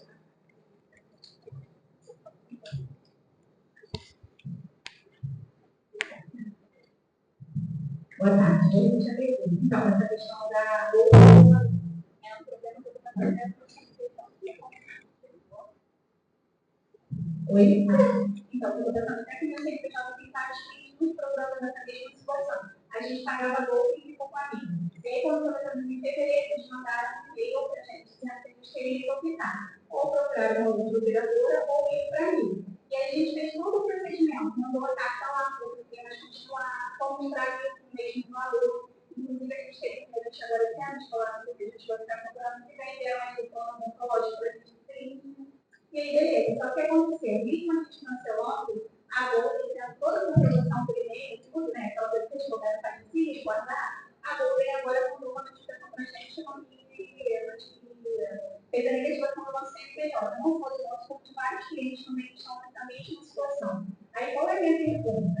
Se, assim, a Golden também tem alguns processos que são a Golden e a Amigo. A Golden não está pagando, a gente está tendo que pedir penhora online para que, como as quantidades da solidária, né, ela chegue está no pago. E aí, quando a gente vai tirar a penhora, não está pagando. Eu gostaria de saber qual o seu entendimento nesse caso. Você consegue vislumbrar que também a responsabilidade seria solidária, com nós no CDC, e aí a gente também consegue chamar a minha para esse valor passivo, para ver, porque a gente está fazendo um pouco, provavelmente a gente até ganha, então não vai entender, né? Olha, Bíblia, eu não lembro, só que não vai acontecer fatalmente. Como a Golden sofreu uma liquidação judicial, ela não vai ter custos para pagar. Claro e evidente. A questão da negativação do nome, você pode fazer uma obrigação de não fazer, e de exclusão. Veja, é isso. Isso desde que você tenha feito a notificação com 30 dias de antecedência. Respeitado o prazo de 30 dias de antecedência, é lícita a exclusão e não há que ser cobrando, é uma devida. Tá? Agora, o procedimento da cobrança indevida, que poderia envolver o artigo 42, a repetição dobrada, o dano moral pela estimação, etc., infelizmente, a gente não tem esperança de deferimento com a Golden. E como o contrato assinado com a BIL não é de assunção de responsabilidade da BIL para a Golden, ou seja, a ANIL pegou a parte boa, ela pegou a receita, ela não pegou o passivo. Ela não, tecnicamente, ela não é solidária. Tá? Do ponto de vista técnico. Ela não é solidária porque ela não fez uma assunção contratual em que houve uma subrogação. O fenômeno para responsabilizar solidariamente seria ocorrer a subrogação. Havia uma substituição, não houve. Houve uma indicativo, né? Foi um acordo feito, termos de acordo feito na RS, entre Golden e ANIL, que eles manteriam as portas abertas para recebimento, mantendo as soluções. Do ponto de vista do Código de Defesa do Consumidor, isso tecnicamente não é enviado. Do ponto de vista do Código de Defesa do Consumidor, teoria da aparência. Como houve uma propaganda muito clara e evidente entre as duas operadoras, você não tem como dizer que isso não causou uma confusão no mercado. É claro que os nossos subvencionados entenderam, interpretaram, saíram sendo recebidos pela ANIL na continuidade do contrato que tinha com a Globo. Então, com base na teoria da aparência, com base na legitimidade da boa-fé, é possível você tentar essa argumentação em base da ANIL. Então, no meu caso, os processos que estão tramitando pelos estados de auxílio, que não têm o risco de custo para os meus clientes, eu estou me enveredando por esse caminho, pela teoria da aparência, pela solidariedade. Tem o artigo 7, o parágrafo único da Bíblia do 1078, todos os envolvidos são solidários e a responsabilidade é objetiva. Então, com base no 7º parágrafo único, eu estou colocando a mim como responsável solidário. Dizer que isso haverá esse, eu não posso dizer pelo primeiro fundamento ainda, mas é uma tentativa. E a única argumentação. Agora, entre nós, advogados, pode ser, do ponto de vista contratual técnico, a não é solidário. Mas a gente não pode isso para isso. Pode. Tá, mas durante ele se preparou para a palestra, não nos perguntas, a gente vai sobre o caso da Vera, que a gente está no escritório, é uma cliente que ela tem em mim, e aí ela fez uma situação de teoria, ela tem uma resistência. Fica pertinho para usar isso aqui. Só que quando eu considero, ela não tem mais condições de trabalhar. Então, o que ela fez? Cancelou e continuou fazendo o plano de saúde para que eu pudesse ter o tratamento. Como uma coisa de sua amiga, foi assim. 2 anos ela está nessa situação. Quando ela descobriu que a casa ela ia deixar um risco. Então, ela tinha confusão, saúde, trombofilia, acabamento baixa, uma série de coisas.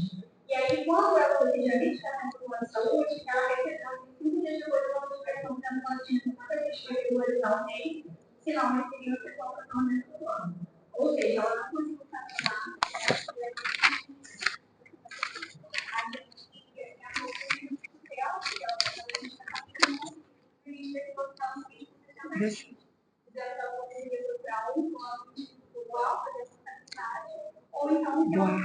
Eduardo. Os planos são compatíveis com o meu, tem valores muito grandes que ela não tem condições de pagar. E a outra questão também é que a operadora do econômico também tem plano para ele individual. E aí eu fiz só assim, eu estou esperando toda essa documentação para justamente pedir que ela seja uma mulher incidental, para que ela tenha pelo menos até o fim da gestação. É isso também. Uma obrigação de fazer sentido da manutenção do período de gestação para que ela tenha que respaldo. E reclamar pela dignidade da pessoa humana, que não tem nenhum direito à saúde, todos os dispositivos da nossa Constituição, porque em última análise você vai apelar à lei federal. É o caminho, tá? Porque realmente a interrupção nesse caso vai gerar um dano muito grande para ela. A questão do plano individual, as operadoras têm por liberdade, ter ou não, a gente não pode obrigar a que a operadora cometa, né, esse caminho. De quase todas elas estão migrando para planos empresariais. Infelizmente, isso é dependente do CNPJ. E o CNPJ, uma vez irregular, realmente você perde. Agora, interessante no plano, né? O princípio da boa fé, a gente jogar isso também na argumentação. Durante 2 anos que ela não precisou, né, em caso extremo, ele recebeu. Então, quando foi útil para ele, ele recebeu. No momento que ele viu que a necessidade inverteu era maior do que o plano, aí ele resolveu levantar a irregularidade. Então, aí você também tem uma outra formulação, que é o perigo de contraparte próprio. Não vai ter lá, não vai perder. Perigo de contraparte próprio. Proibição do comportamento processual. Quer dizer, enquanto era plausível para o fulano atender, ele foi recebendo as irregularidades. No momento em que se inverteu a coisa, que ela necessita por uma situação mais premente, né, de saúde, aí ele resolve colocar a irregularidade, mas não vou poder levantar. O que foi agora? Né? Então, ele fica a parte do próprio. Tá?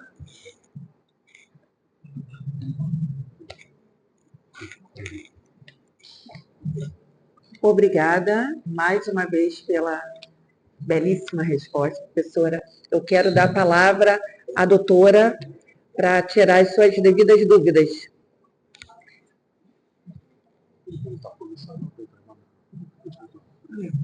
Cadê o pessoal da comissão? Tá, no meu lugar, o plano individual, que era poucas partes do projeto, Fica responsável pelo microfone. e ajuste de 20%, obviamente, em 3 anos. Tá, o reclamamento do Ministério Público da Assessoria do Centro. O Ministério Público respondeu compete a ele. uma coisa. O contato da cultura foi transformada devido tinha que ser desfeito. Era um braço da Unimed, talvez ele possa com o braço físico. E eu fui no Ministério Público do União, mandado para o Tribunal de Justiça, a justiça, porque ele estava no governo. Então, o Ministério Público, então, o homem pobre, para ajudar, porque mudou também do caso. Não fazendo ele é das minhas informações, justificações, documentos, não me respondem. Não adianta fazer nada também, estar com um acordo com o Ministério. Estou fechado um ato que é de 2016. Está fechado, não há eu consegui expandir eu não tenho nenhum atitude, eu não deixo abrir. As contas estão fechadas. Você vê como? Existe as contas, foram para fazer esse pedido. Fecharam também, eu não permiti. Não tem errado. O meu é individual, mas quem comprar são coletivos, não dá para usar o código consumidor. Como é que fica também? Os fiscais. E o Ministério Público não está dizendo, não tem um consumidor mais. Foi vá. Parecer já é igual. São muitos problemas aí, vamos tentar antecipar um pouquinho, olha só. Não tem resposta realmente para tudo, né? O procedimento dela está bem complexo, já amarrou todas as portas, né? Primeira questão do acesso. O acesso é livre, a gente tem que ter clareza, tem que ter acesso a tudo. Se não tem, avisar. Estamos para isso, né? Para a apresentação daquele documento que a gente não vai conseguir chegar, não está conseguindo ver. Do ponto de vista do judiciário, os elementos e provas de uma ilicitude, a gente tem que destacar aí. Primeiro, que a ilicitude da transposição do contrato com o outro. Se eu entendi, é a efetividade do contratado. É isso? Porque não podia. Ele pode fazer o que não podia. Porque ela tem um braço, um caso, que teria que ter interrompido. Porque a ilicitude. Mas não houve uma consulta prévia nessa transmissão? Não, foi tudo feito. Aí saiu publicado, eu dei uma matéria, botei no Ministério Público para investigar. Entendeu? O detalhe da história é no final. Está estranho, né? Porque, inclusive, o TAC confirmado pela INS, ele é um TAC público. Você entra no site da INS e você consegue acessar. E quando eu ligo para lá, que eu solicito documentação, eles mandam o meu e-mail. Eu nunca fiquei assim, a requeria um documento que eu precisasse se não tivesse. Não, eu não tenho. Eu não tenho acesso. Inclusive, esse último termo de acordo entre a Golden e a Rio, eu recebi no meu e-mail. Solicitei e recebi no meu e-mail. Dado o número de casos que estava atendendo. Então, no seu caso específico, eu não posso responder porque eu não conheço os fenômenos dele. Mas, sem dúvida nenhuma coisa nesse meio de errado. Porque está tarde, saiu da Golden para o universo, não foi tão impactado de toda a carne. Eu também estou respondendo a crédito também. O que acontece? Como eles veio passar a carteira, né, que não poderia ter passado, indevidamente, porque o prazo está errado, porque o prazo está no mesmo caminho, não podia. Né?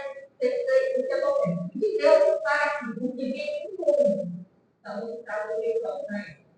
Se der um saque em 2016, tem um saque em 2016, mas o Ministério Público não pode estar que tem uma medida de aberta que esse mesmo de 20% está condicionado ao TAC de 2016.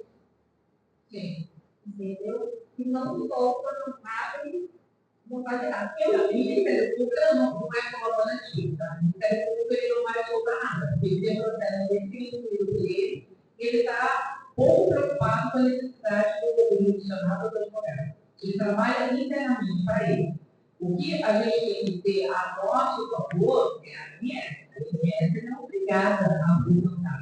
Mas a transparência vem uma agência reguladora que representa o Estado. Nem para isso eu tenho que ir à corregedoria, ao CNJ, denúncia do CNJ, mas eu preciso me movimentar, preciso de fazer o meu direito como jurisdicionado. Se um juiz não consegue acessar um documento ou não disponibiliza o documento, é uma coisa, mas no processo tem processo de justiça, ok? O que eu estou. Mas se um documento é público, Sim, mas daí a parte tem acesso, tá? ele tem que ser aberto. Não tem como ser fechado. Se ele não aparece, eu tenho que denunciar. Tem órgãos de fiscalização da fiscalização. Mas a mas a própria INS também não foi. O problema foi isso. Ninguém está tentando discutir com o preço do mel no caso. Então, falar isso, tá? Não. É outra coisa. É dia... Os direitos, né? Só que nós não temos individuais, nós não temos outros para nós não temos outros para ninguém aceita os individuais. A gente está observando que esse é um caso muito peculiar, que para a gente poder fazer alguma opinião, é preciso fazer uma análise do caso concreto, estar olhando, e a gente preza mais para um entendimento mais aberto, né, doutrinário, um entendimento de casos práticos, né, que não tenha muita essa divergência peculiar, né? A gente fica estabelecido mais. Então, fica assim, praticamente impossível, tanto da nossa convidada ou qualquer um de nós, estarmos nos manifestando, né, sobre essa questão, porque ela também engloba uma questão, parece que processual aí, né? Processual tanto do juiz, né? Documental. Então, assim, a gente não consegue vislumbrar toda essa... E sim. Alguém mais tem alguma pergunta para a doutora? Não. A senhora falou sobre a oportunidade facilitada. Como a oportunidade facilitada nos contratos?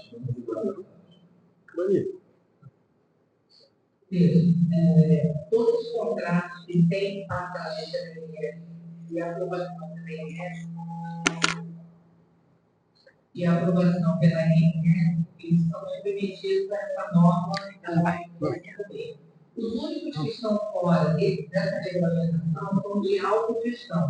Autogestão você mexe nas cooperativas. Tá?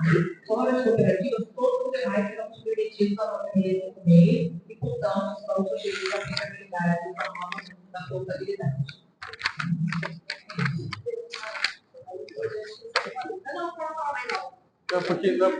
Não, é porque está gravando. Um caso recente de contabilidade. Ajuda ela, por favor, Maria Moura.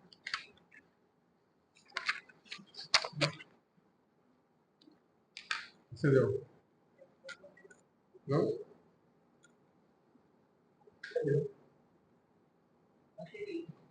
Contabilidade. Plano assim e plano do médico de saúde. A LEV alegou que não faz parte do grupo de plano de saúde que faz a contabilidade da carência para amigo, por exemplo. Eduardo, pede lá, Eduardo. Por exemplo, no caso, as pessoas foram um plano de PJ juntos, né? Pessoas físicas distintas, uma na outra na LEV. Quando foram com o PJ da amigo, ficaram com carências diferenciadas porque vieram de planos diferentes. A alegação da LEV é que ela não comporta o grupo de plano de saúde que fazem parte desse conglomerado. Eu também queria conhecer a configuração da LEV, eu conheço. Para mim, foi novidade, e pega de surpresa com isso. Todos os planos que estão caracterizados. O que acontece? A INS, ela criou um rol na resolução conceitual. Tudo aquilo que ela conceitua como sendo plano de saúde, operadora ou seguradora, está submetido ao nosso documento. Isso você consegue ver pelo próprio alvará. Na internet você consegue informar que está submetido a categoria de saúde. Para ter ideia, hoje, todos os consultórios médicos estão categorizados dentro da nossa documento. Até consultório. Porque todos eles englobam o perfil da nomenclatura criada pelo INSS. Então, não pode fugir à regra geral. Isso é uma resposta geral. Agora, se tem específico na regra ou não, não sei. Eu não conheço qual caso da regra. Teria que analisar. As duas partes do mesmo padrão de carência. Um ficou com a carência mais alta, não total. Foi reduzido. Foi reduzida, mas não acontece porque foi inferior a outra. Tá? Isso pode acontecer quando você tem, mesmo dentro do planejamento, a ruptura da saída de um plano para o outro é analisada cada caso. E dependendo, há possibilidade da legalidade de ter prazos diferentes também, quando vem de operadoras distintas. Tá? Isso é possível. Dentro da INS, independente de conhecer a lei. Agora, esse caso específico Acabei devido a isso, mas eu estou pensando se poderia esquecimento na mercado de trabalho relacionado especificamente a ela. nós fizemos, por exemplo, um plano de saúde dos funcionários da universidade, quando leciona há 20 anos, nós mudamos o plano de saúde. E nós tivemos que migrar para planos de saúde diferentes. Né? E cada um deles tem um critério. Quem analisou o contrato fui eu, seguro para mim. E na análise do contrato, tinham especificações que eram distintas de um plano para o outro na aceitação da carência. Então, um grupo, que era o grupo mais velho, destacou que pesava o valor, ficou com um período de carência maior, e o outro grupo ficou com um período de carência menor. Então, tudo bem, porque realmente a natureza jurídica de um era de plano de saúde operadora e do outro era de seguradora. A seguradora, ela paga, ela reembolsa. É diferente do plano de saúde que subsidia. Então, a gente não podia exigir que essa diferença na natureza jurídica das empresas colocasse em pé de igualdade a decisão com a aceitação. Entendeu? Então, há uma possibilidade, mas é isso também. É aquela questão. Seguro saúde, eles estão fazendo uma cláusula do contrato de excesso de uso. Já viu uma cláusula? Isso se chama cláusula atuarial, que é o seguro ele funciona diferente do plano de saúde. O plano de saúde ele vai fixar um preço e vai caminhar pelo preço. Ele tem o produto e o preço. Na seguradora, ele tem um cálculo que é diferenciado. O cálculo geralmente é maior porque ele é tomado na área. O que é área? É risco. Risco é o grupo que eu vou analisar. Esse grupo tem uma faixa etária acima de 30 anos de idade. Então, a perspectiva de atendimento é maior, então o preço será outro. Ah, não, o grupo dele vai ter 30 anos, então a perspectiva é menor de atendimento, é menor de intervenção, então o preço vai ser outro. Todo seguro funciona dessa maneira. Você não vai fazer o seguro do seu carro, coloca como interesse, Botafogo, como o Botafogo estatisticamente é campeão de pontos e assaltos de veículos, porque a cadastro é feito, é mais caro. Se você coloca no endereço de Copacabana, está na Zona Sul, está na mesma região, mas a perspectiva, a estatística definida de pontos e assaltos a veículos em Copacabana é menor do que Botafogo. Então, automaticamente, o seguro vai ser mais caro em Botafogo, porque o risco, a área, é maior para o segurador. Então, isso vai de acordo com o grupo segurado também. O transpasse desse raciocínio é o mesmo para o segurado. No caso específico, durante um determinado período, o segurado usou bem o plano de saúde, né? O seguro-saúde. Né? Então, o seguro-saúde fez um aumento muito alto. E eu fui ver as cláusulas da cláusula laboral. Mas aqui diz que o plano de saúde tem que comprovar. Sim, comprovar. E eu não comprovou, tem que Tem que colocar. É uma visão individual. Inclusive, eu faço um momento que, provavelmente, aconteceu a mesma coisa. Se mudou a perspectiva de atendimento, faixa etária, muita gente na faixa etária mais alta, muita gente com internação, muitos atendimentos provocados por doenças crônicas, tudo isso leva o custo do plano de saúde a uma elevação. E aí ele tem que apresentar como partido. É obrigatório, está na lei. Ele tem que apresentar para ele, dizendo, olha, o aumento aconteceu por isso. Aqui houve um aumento da faixa etária, aqui houve um aumento do atendimento, prestar contas. Porque não é por simplesmente aumentar. E quando ele não faz para o beneficiário, ele tem que fazer para a INS. Quando a INS é listada, ela deve oficiar o plano de saúde para apresentar as contas. Está na lei.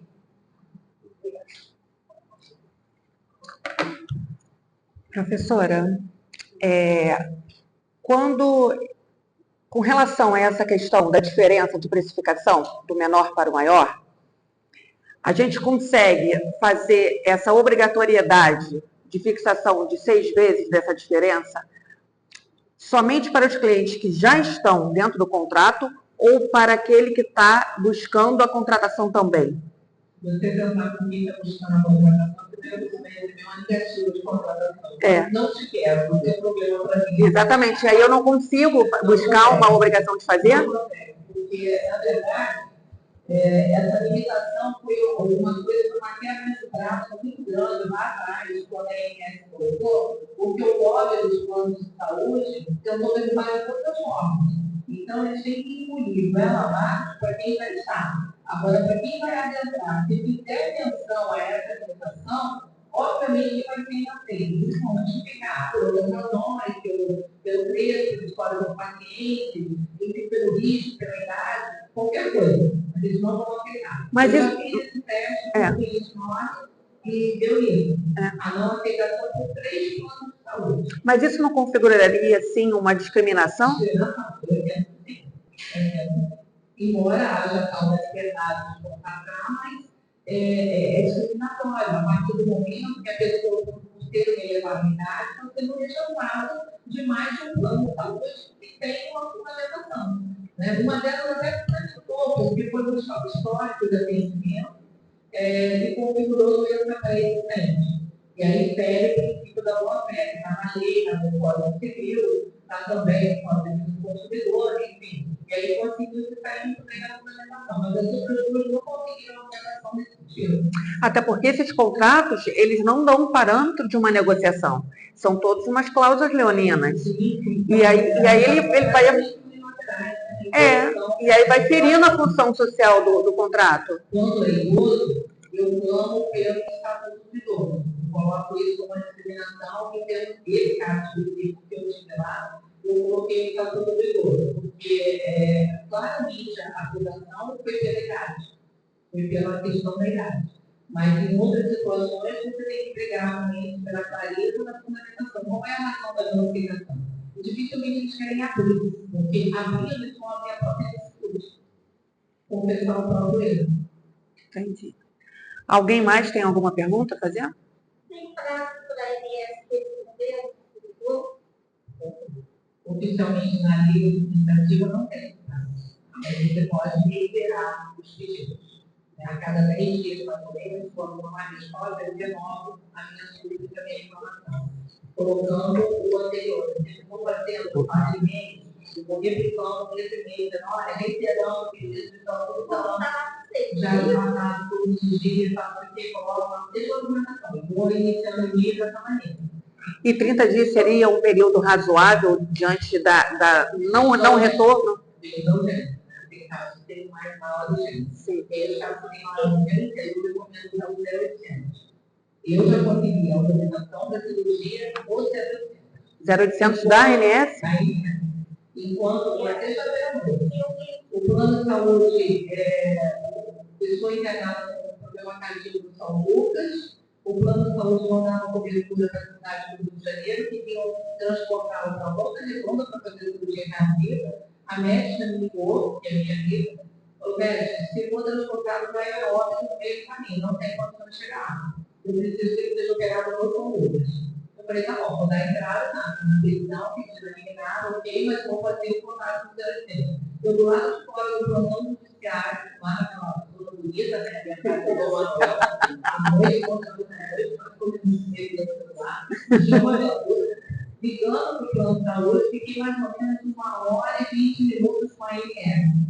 No meio do caminho, a INF fez uma ligação para o hospital, esclareceu, eu consegui que a minha assistente passasse a declaração da médica, informando o sítio dela, das doenças, informou para a INF chamou a linha, fez uma conferência no hospital, eu e a INF. E na mesma hora foi autorizado. A minha petição não chegou nem a análise do inglês. Estava lá dentro, ainda sendo distribuída quando eu recebi a autorização para fazer. Eu chorei aquele dia da votação. Mais alguma pergunta?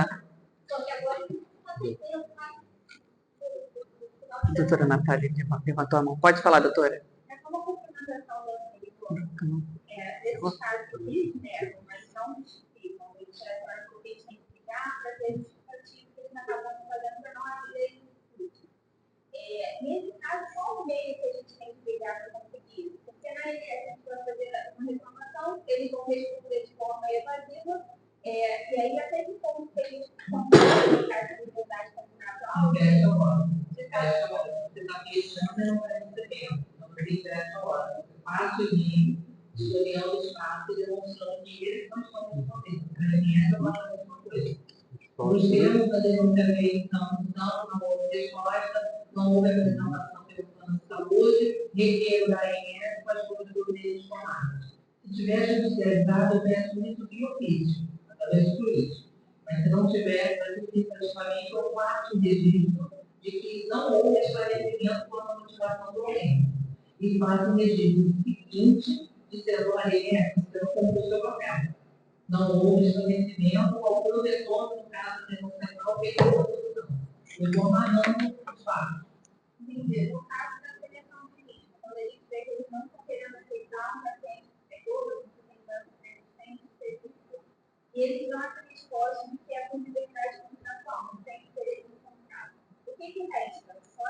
A doença pré-existente, ela não é excludente de contratação. A doença pré-existente é apenas razão para aumento da carga da carência. Tá? E é uma obrigatoriedade para a gente estabelecer qual é o estado do paciente, não é dúvida. Mas, de toda sorte, eu preciso dar uma questão que a gente não pode receber. Mas, de toda sorte, a exclusão pela questão da idade é uma questão não só de conceito, como oferece para o idoso. E aí vamos denunciar por essa delegacia de especialização também. Além dos núcleos de defesa do consumidor.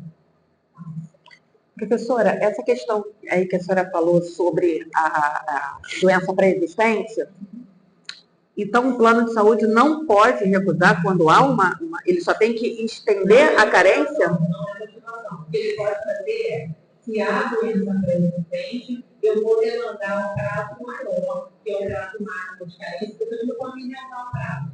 O prazo de carência, salvo engano, são de 20 meses, alguma coisa assim. É em número de meses.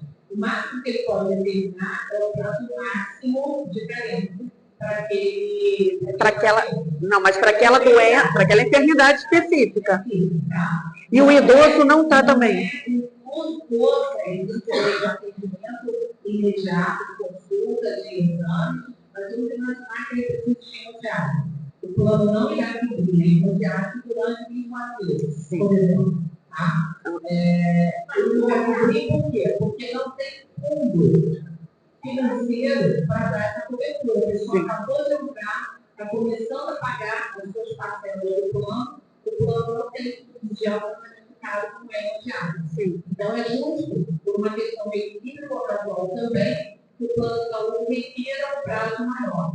1 ano, 2 anos, no máximo, o pouco da carência dele é o máximo que ele pode determinar, exclusivamente para aquela enfermidade. Para aquela enfermidade, não para todo o atendimento. E a carência para o idoso também não é permitida. Ela é permitida dentro daqueles termos normais. Dentro dos termos normais. Nada que exceda. Qualquer coisa tem que denunciar. Denunciar especialmente na delegacia de proteção ao idoso, e também no serviço de defesa do consumidor. O que inclui as duas normas jurídicas, tanto o TDP quanto o consumidor. Né? A realidade não pode ser uma questão de exclusão, de levar a marginalidade. A gente não pode chegar numa realidade e escapar como um produto da logística.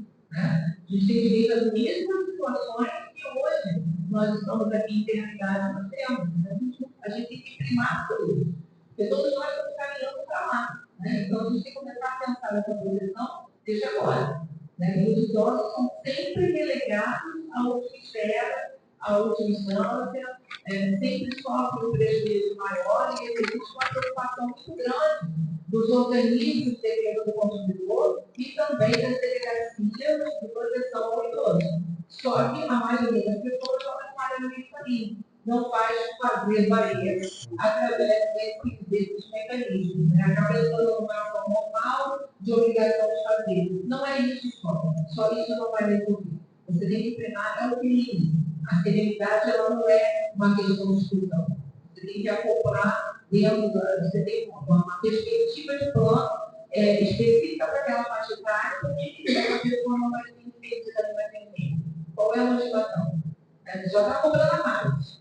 Já tem um respaldo financeiro. Por que você vai excluir o atendimento? Tem uma graça. Obrigada. Tem mais uma pergunta?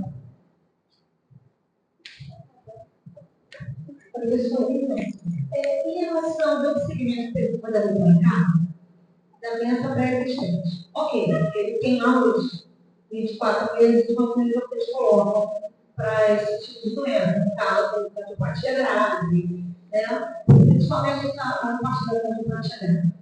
Mas vamos lá, ok. Então, eu tenho esse paciente que tem a cardiopatia grave. Então, em 24 meses, você não vai poder ter um plano, né? Não vai subsidiar aí uma cirurgia de alto risco que você já vai ver. Urgente, tá? Mesmo da doença pré-existente, tem respaldo. Sim, eu tive um caso, aliás, 3.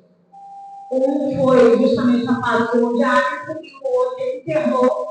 Né, e houve uma complicação no quadro veio óbito e aí ele permaneceu na hemodiálise. Só que o plano dele, dizendo exatamente isso, era pré-existente, atendeu ali na emergência, olha só, fez ali, enquanto ele estava internado, nas 2 ou 3 sessões de hemodiálise mais. A ligação foi a seguinte: a partir da alta começa a correr a despesa pelo paciente. E aí eu ingressei com a ação e eu tive mesmo, o juiz mandou continuar o tratamento dele. Mas eu já tive caso da negativa. Entendi. O que eu correto aí é os termos contratuais, as revisões, os termos contratuais.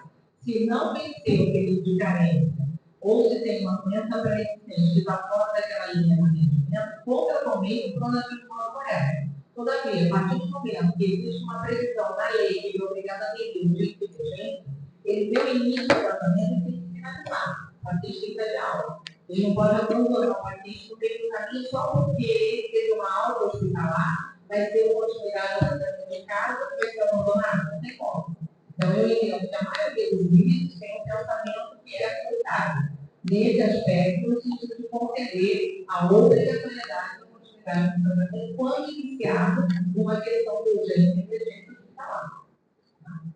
Obrigada, professora. Tem um agravo. Não pode pagar um agravo, porque tem direito. Tem um agravo na lei. Tem um agravo na lei? Tem um agravo na lei, você paga pela doença pré-existente que falou, a mais acesso até carência. Sim, isso foi pactuado, se existe incentivo contratual, sim, teve, tá? A época delegada, hoje em dia estão oferecendo isso para grávidas, né? Como o plano de saúde é feito na ambulante, pelo nacional, você paga um pouco isso para ter direito aqui, é o que eu falei, é uma carga financeira para você subsidiar o atendimento. Isso é o lado da operadora. Normal, aí é isso. Bem, eu acho que todas as dúvidas foram sanadas, né? Eu agradeço aqui a presença de todos, mais uma vez ao doutor Alessio, ao doutor Alexandre, que sempre nos dá essa oportunidade de grandes debates, né? Gostaria de agradecer ao doutor Matheus pela organização do evento e gostaria de passar a palavra para ele para falar um pouquinho sobre isso.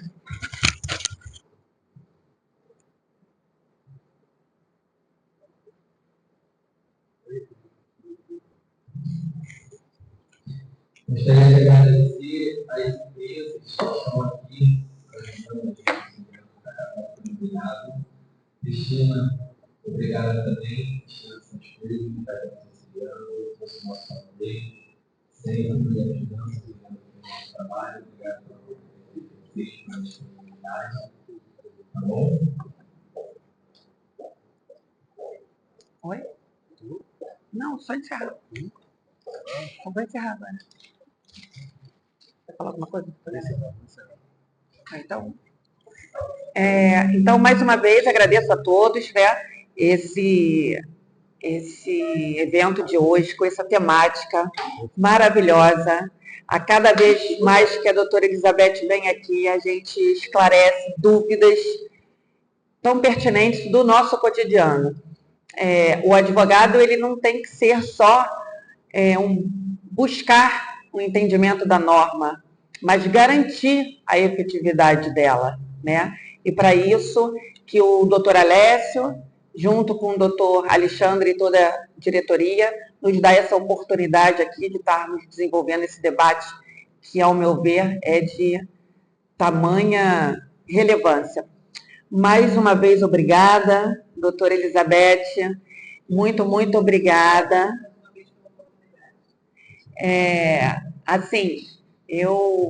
Toda a minha base, né, que eu tenho de direito civil foi construído por essa magnífica professora, e as minhas atualizações também em direito civil têm sido através dessa professora.